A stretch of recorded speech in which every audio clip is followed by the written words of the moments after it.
Did you know there's a three-eyed raven currently perched on the International Space Station? Not an actual bird, but rather a technology payload that is helping NASA develop a relative navigation system, or autopilot, for spacecraft.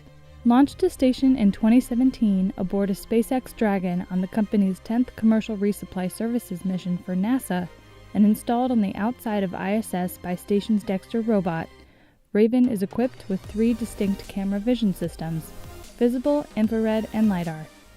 Combined with NASA-developed software algorithms, this rotating module of technology keeps a weather eye on arriving spacecraft.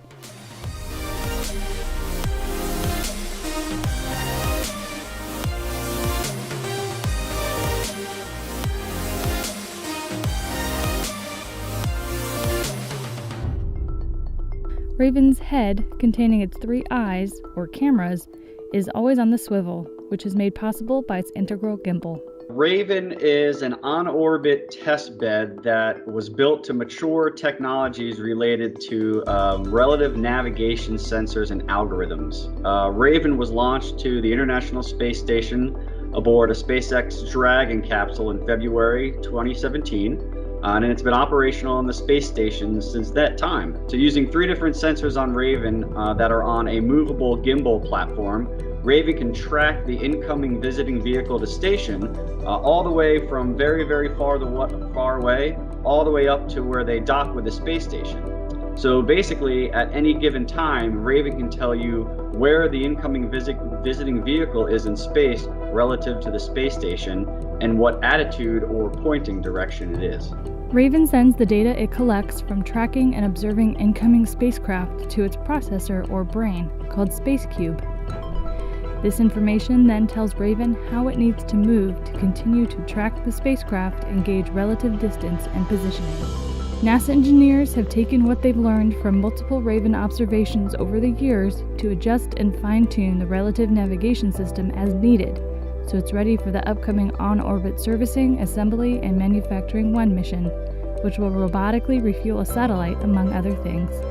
Raven is a sensor system that can image an object, process those images on board in real time with advanced algorithms, and calculate the pose of the object relative to itself. These factors come together to create something like spacecraft autopilot. Much like a self-driving car can maintain cruise control based on the speed of the vehicle it follows, 2 free-flying spacecraft will be able to dock with one another using this technology.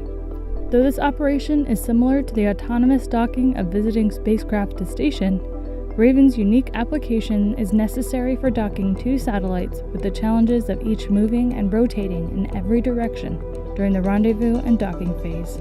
Using that information to then guide the first spacecraft to autonomously rendezvous with and dock with the second spacecraft. So that means finding it in space, aligning with it appropriately, and then bringing the 2 vehicles together without smashing them into and destroying each of them, all without human intervention.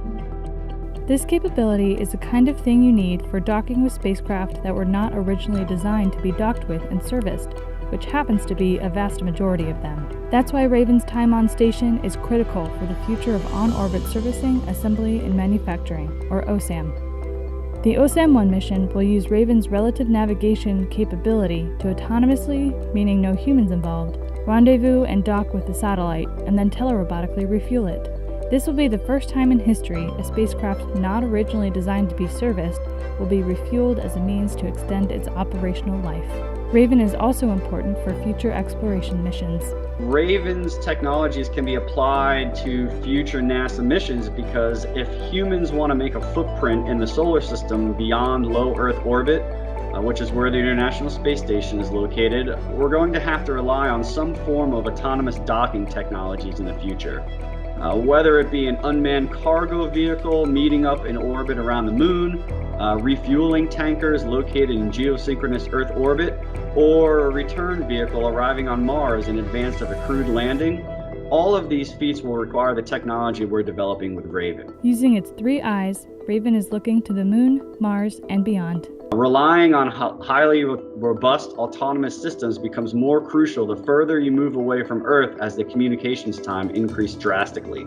Once you move past low Earth orbit, it becomes very impossible for humans on Earth to do these highly complex maneuvers in real time. It's more efficient to allow computers to perform these sequences autonomously without human intervention. Although Raven has successfully concluded its main mission objectives, it remains on station. Meanwhile, its team on the ground is using what they've learned to develop more never-before-seen technologies that will enable future space exploration.